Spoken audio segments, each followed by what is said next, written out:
दोस्तों, मैं सूरज मदेशिया और आपका हमारा चैनल में स्वागत है। HSC स्टडी गाइड सूरज, ये हमारा यूट्यूब चैनल है।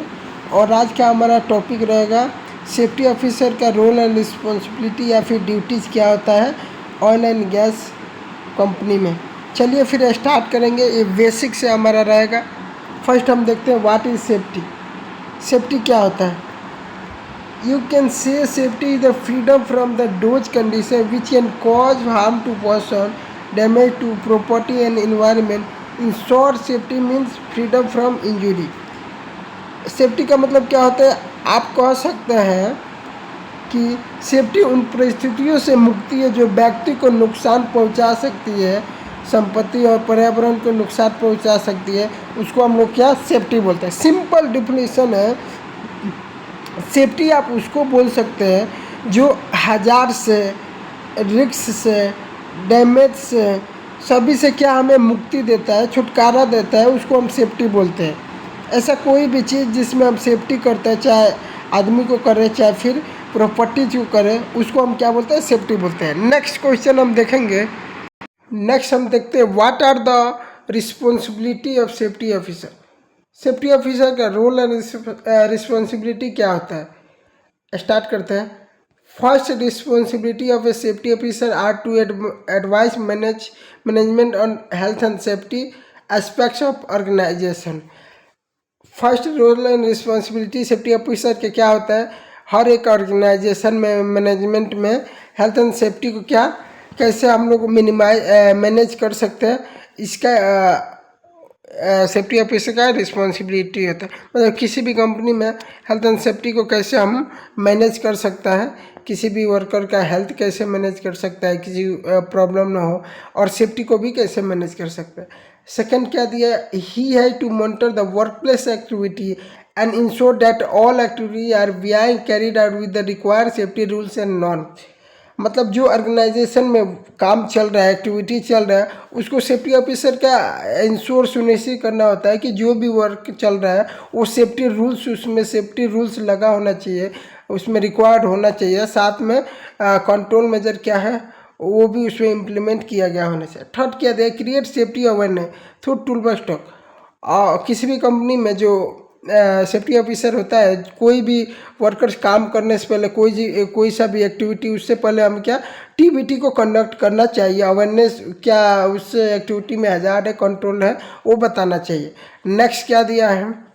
आइडेंटिफाई हज़ार and suggest suitable control measure for all activity. ये क्या दे रहा है?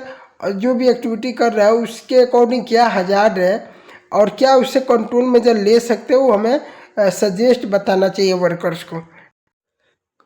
देखेंगे conduct safety training meetings program inspection and audit. Safety officer को क्या मीटिंग कंडक्ट करना है, सेफ्टी मीटिंग कंडक्ट करना है, ट्रेनिंग कंडक्ट करना है, प्रोग्राम्स कंडक्ट करना है, इंस्पेक्शन एंड ऑडिट को भी पार्टिसिपेट प्लस कंडक्ट भी करना है।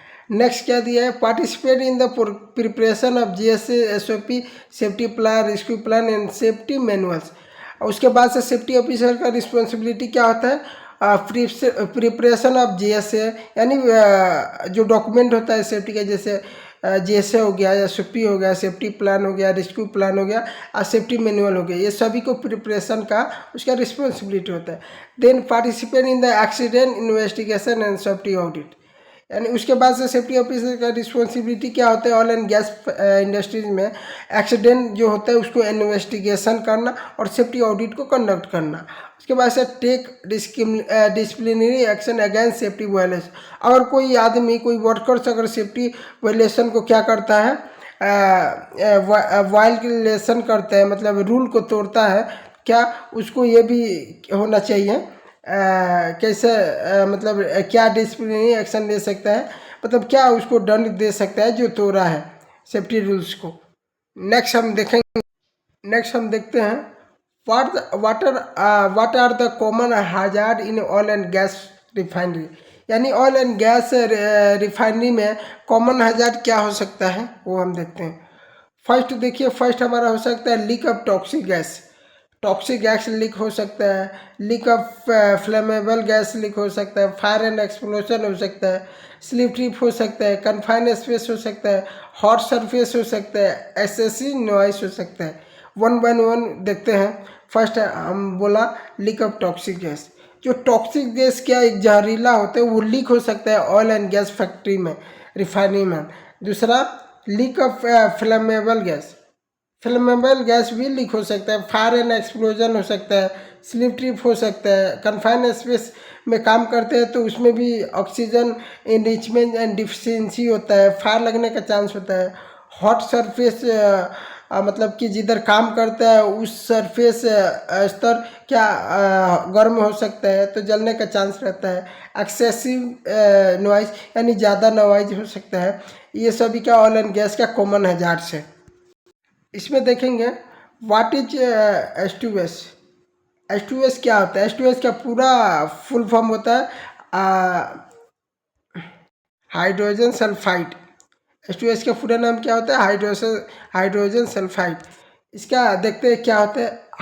H2S gas is the most common toxic and flammable gas in the oil and gas refinery. मतलब कि H2S क्या होता है?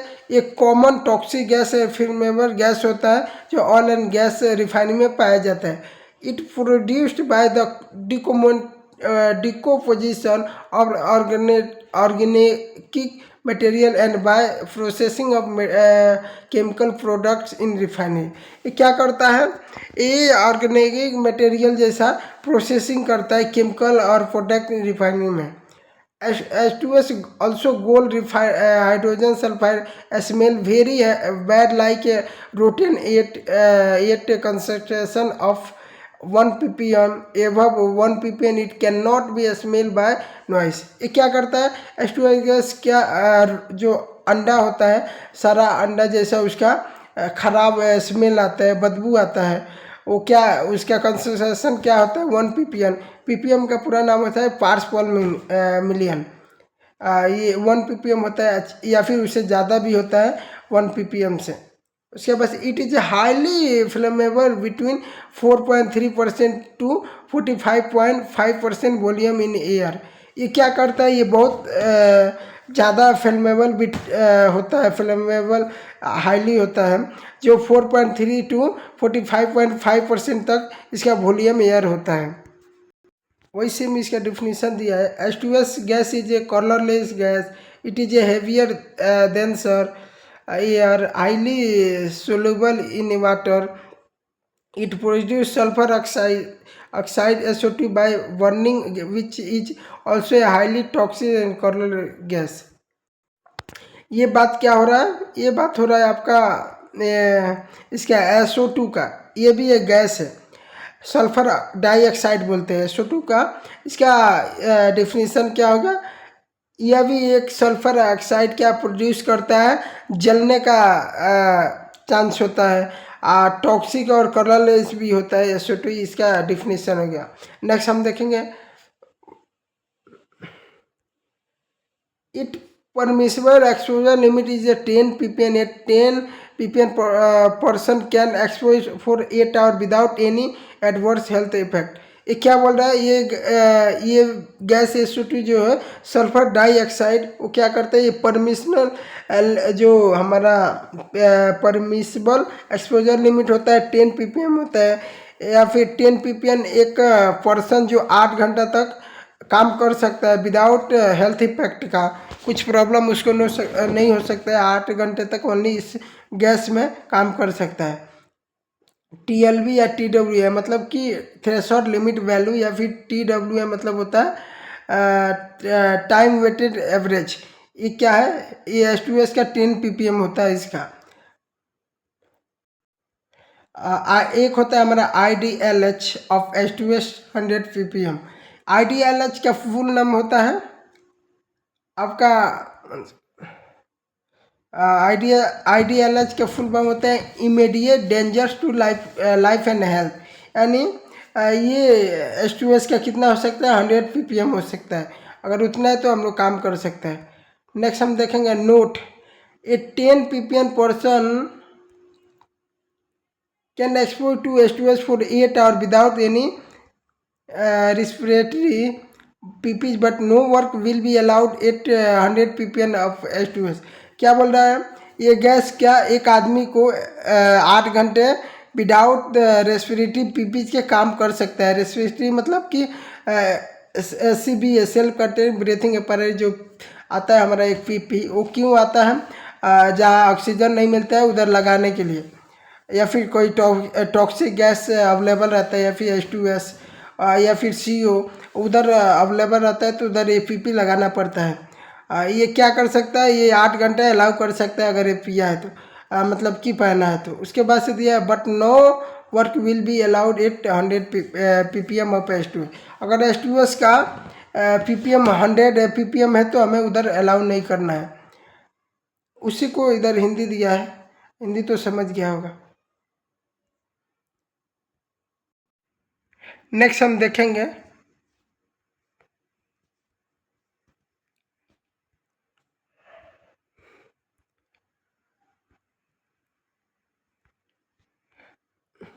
what are the safety precaution while working in H2S premises। मतलब H2S में अगर हम काम कर रहे हैं, उधर गैस अवेलेबल है, तो क्या प्रिकॉशन, क्या बचाव ले सकते हैं।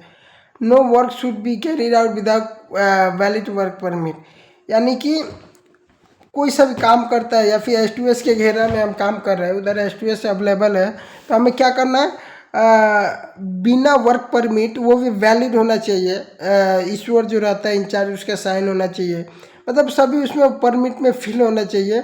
अगर है तभी काम करने की अनुमति देंगे, नहीं तो नहीं देंगे। All workman must be aware of H2S।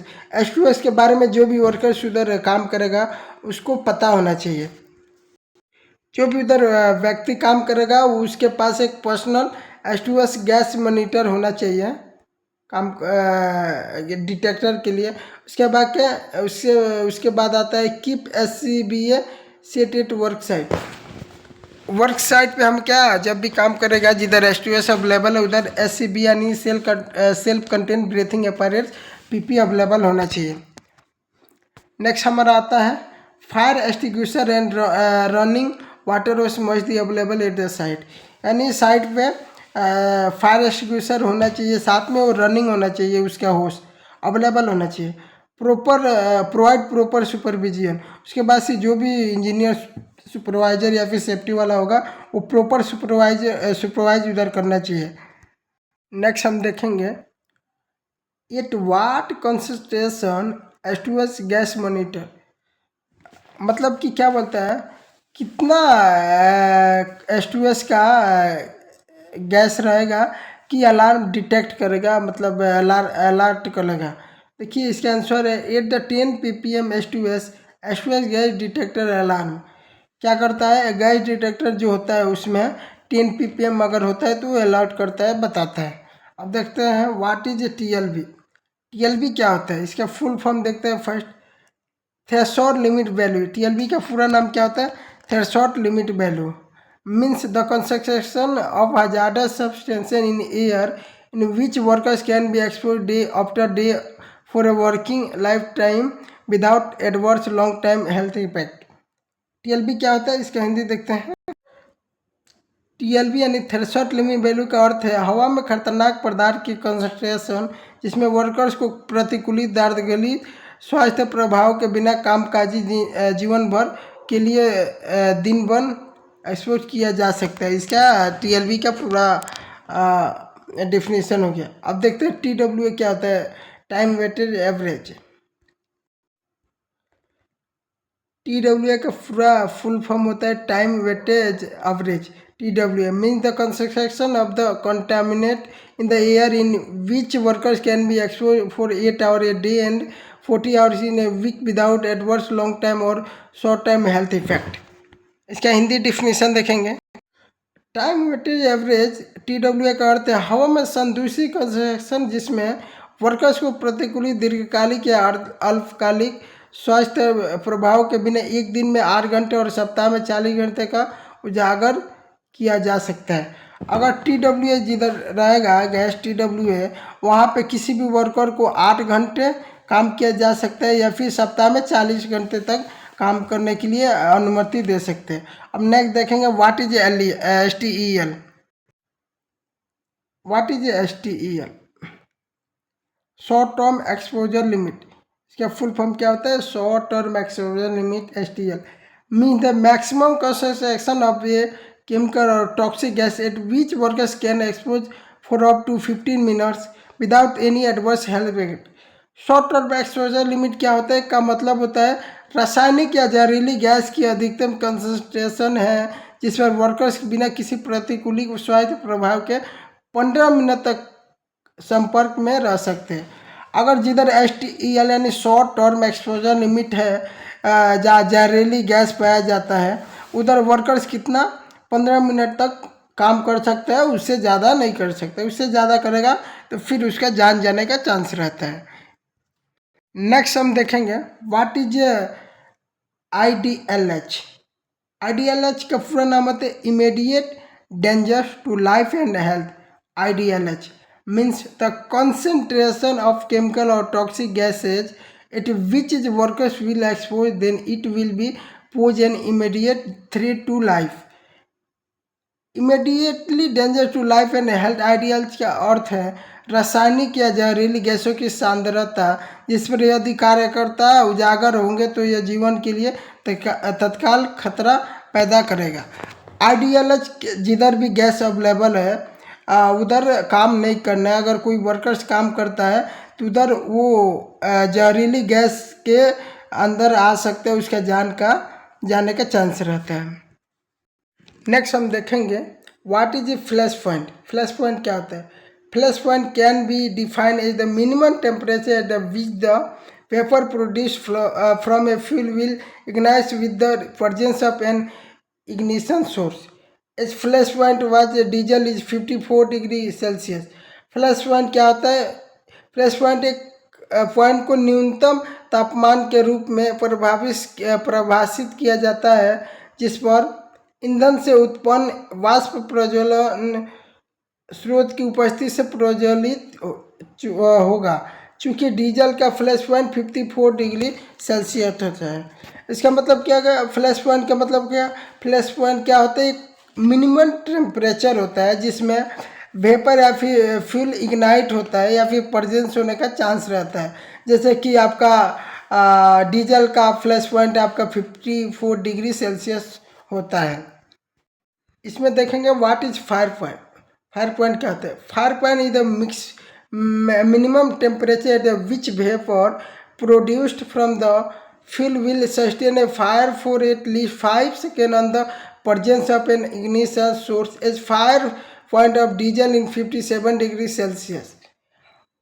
अग्नि बिंदु न्यूनतम तापमान है जिसमें ईंधन से उत्पन्न वाष्प एक प्रज्वलन स्रोत की उपस्थिति में कम से कम 5 सेकेंड तक आग को बनाए रखेगा। चूँकि डीजल का फायर पॉइंट 57 डिग्री सेल्सियस होता है।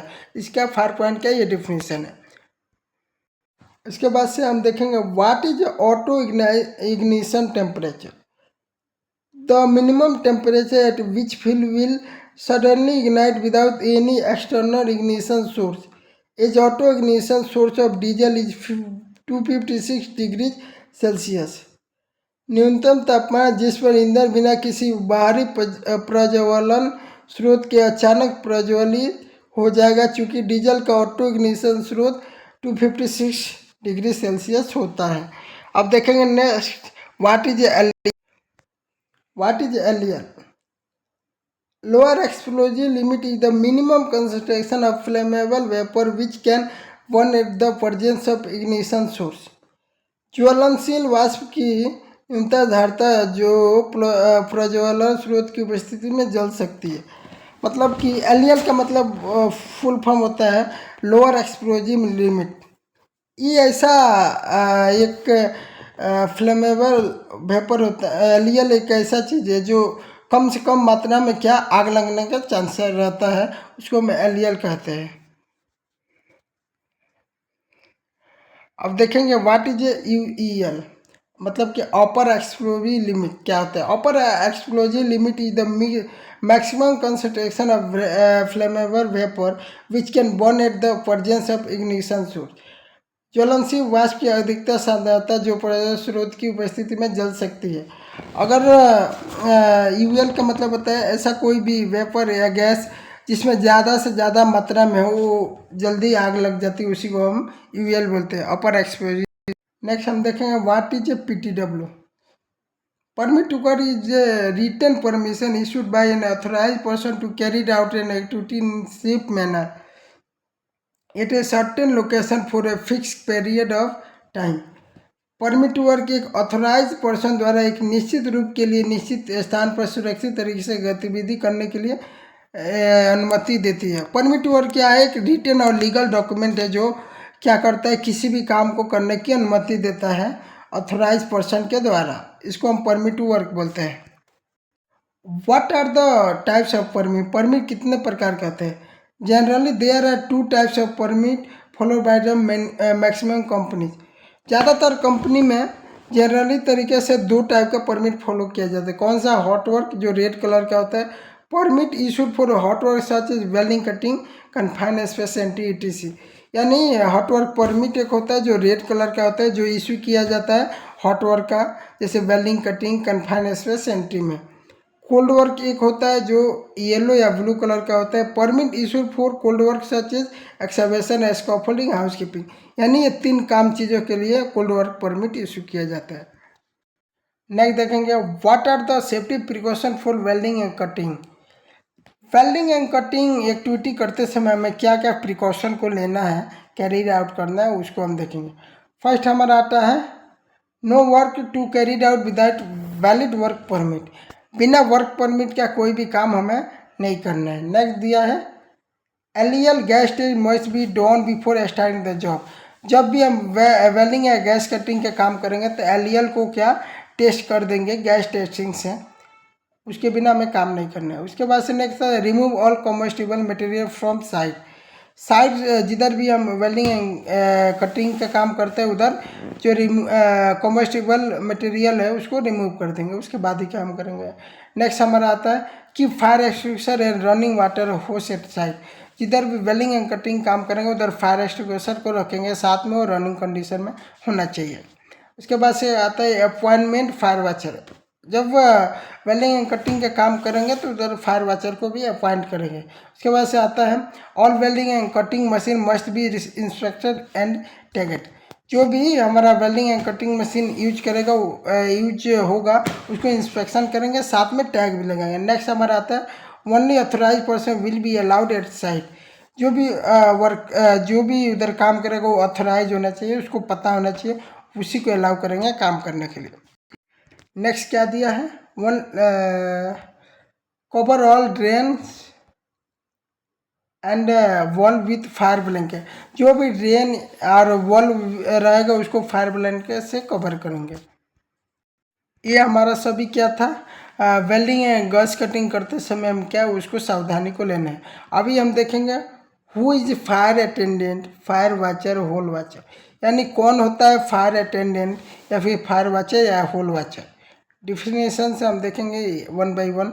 फर्स्ट दिए fire attendant is a train and authorise person who will appoint near hot work और monitor hot work activity to control fire accident and take necessary action in case of fire.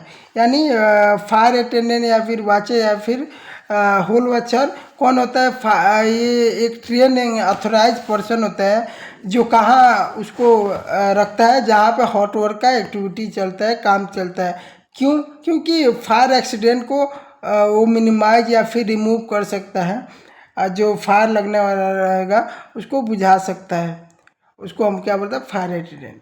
Simple definition में fire watcher या फिर whole watcher या फिर attendant किसको बोल सकते हैं?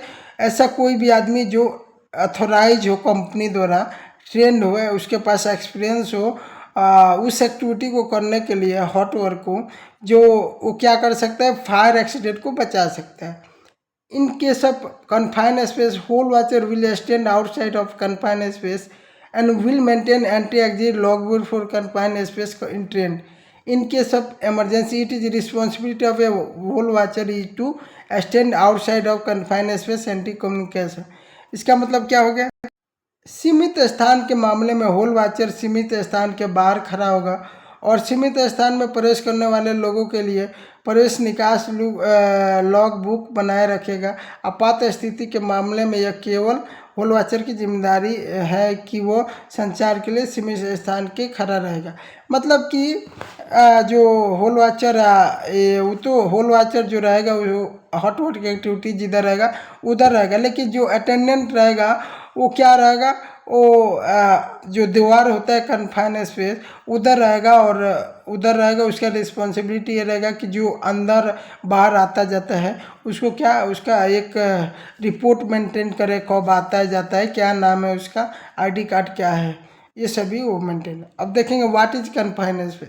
कन्फाइन स्पेस क्या होता है? देखिए, confine space is an area not design for humans. Confined space can be subjected to limited entry, presence of toxic gas and lack of training. मतलब कि क्या हो गया? कन्फाइंड स्पेस ऐसा एरिया है जहाँ डेली ह्यूमन को, आदमी को आने जाने का या फिर काम करने का परमिशन नहीं देता है।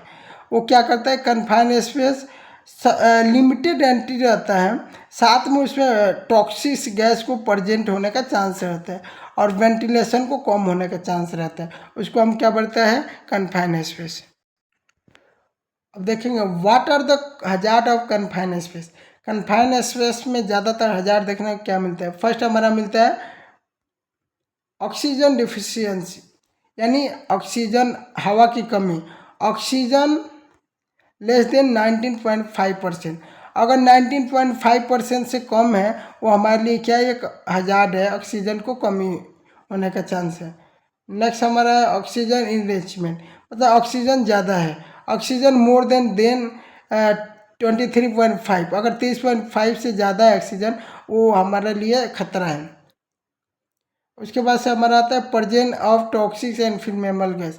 अगर presence of toxic gas and flammable gas रहता है वो हमारे लिए एक खतरा हो सकता है। Lack of ventilation and illumination, अगर हवा की कमी हो या फिर लाइट की कमी हो वो भी हमारे लिए एक खतरा होता है।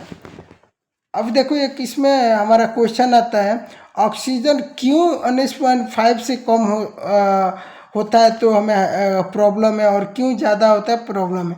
मतलब 19.5 से अगर कम रहेगा तो क्या प्रॉब्लम है और 23.5 से ज़्यादा रहेगा तो क्या इससे हजार्ड हो सकता है या फिर प्रॉब्लम है, क्या रिस्क है। अगर ये वीडियो आपको ध्यान से देखा होगा, आप ध्यान से देखा होगा तो इसका आंसर आप बता सकते हैं, या फिर अगर नहीं भी देखा होगा तो एक बार देख सकते हैं। तो आज का हमारा यही टॉपिक था, ऑयल एंड गैस रिफाइनरी में सेफ्टी ऑफिसर का कॉमन रोल एंड रिस्पॉन्सिबिलिटी क्या होता है। अगर आपको ये वीडियो अच्छा लगे तो लाइक, सब्सक्राइब, कमेंट कीजिए, साथ में शेयर भी कीजिए। अगर नेक्स्ट वीडियो आपको कौन सा टॉपिक पे ज़रूरी लगता है तो कमेंट कर सकते हैं। Okay, thank you, bye bye.